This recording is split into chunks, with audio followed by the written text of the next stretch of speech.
Page number 23 આપેલ વિચારો અને શોધો પાઠ 2.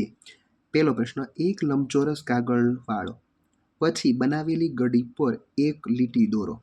તે ગડી અને કાગળની બાજુ વચ્ચે બનતા ખૂણાને માપો અને તેમની સરખામણી કરો. લંબચોરસ કાગળને વાળીને જુદા જુદા ખૂણા બનાવો અને તેમાં ખૂણાની સરખામણી કરો અને કયો ખૂણો મોટો છે અને કયો ખૂણો નાનો છે તે જોઈએ. ચલો, પહેલાના જવાબમાં સૌથી મોટો અને સૌથી નાનો ખૂણો આપણે શોધવાનો છે. તો ટોટલ અહીં તમને 4 ખૂણા મળશે, 1, 2, 3, 4. ચલો, ખૂણો 1 અને ખૂણો 4ના માપ સરખા હોય, જ્યારે ખૂણો 3 અને ખૂણા 2ના માપ સરખા હોય. ખૂણો 2 અને 3 છે એ 1 અને 4 કરતાં નાના છે, એટલે સૌથી મોટો ખૂણો છે એ કયો બનશે? તો કે ખૂણો 1 અને ખૂણો 4. જ્યારે સૌથી નાના ખૂણા કયા બને? તો ખૂણો 3 અને ખૂણો 2. ચાલો, તો ખબર કઈ રીતે પડે? તો કે આમાં પરિભ્રમણનું જે માપ છે એ ઓછું છે, જ્યારે અહીં વધારે છે. ચાલો, પછી બીજો પ્રશ્ન જોઈએ.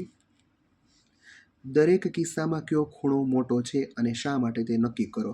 ચાલો, હવે અહીંયા ખૂણો AOB મોટો છે કે ખૂણો XOY મોટો છે? ચાલો જોઈએ. AOB અને XO અને Y, તો આપણને છે એ જોતાં જ ખબર પડી જાય કે XOY છે એ નાનો છે, જ્યારે AOB મોટો છે. ચાલો, AOB કે XOB? તો XOB છે એ નાનો છે, જ્યારે AOB મોટો છે. ચાલો, હવે XOB એટલે XO અને B. XOC, XO અને C બંને ખૂણા છે એ સરખા છે. ચાલો, એના પછી ત્રીજો પ્રશ્ન.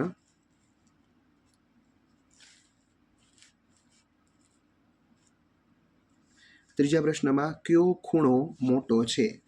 ખૂણો XOY એટલે કે XO અને Y, કે ખૂણો AOB, AO અને B?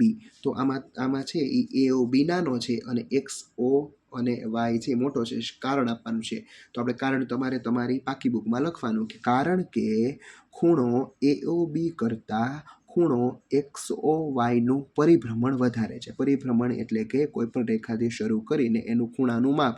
ચાલો, અહીંથી અહીંયા છે એ પરિભ્રમણ મોટું કહેવાય અને આ પરિભ્રમણ નાનું કહેવાય. ચાલો, તો અહીં તમારું આ પેજ નંબર 23નું વિચારો અને શોધો પૂર્ણ થાય છે. Thank you.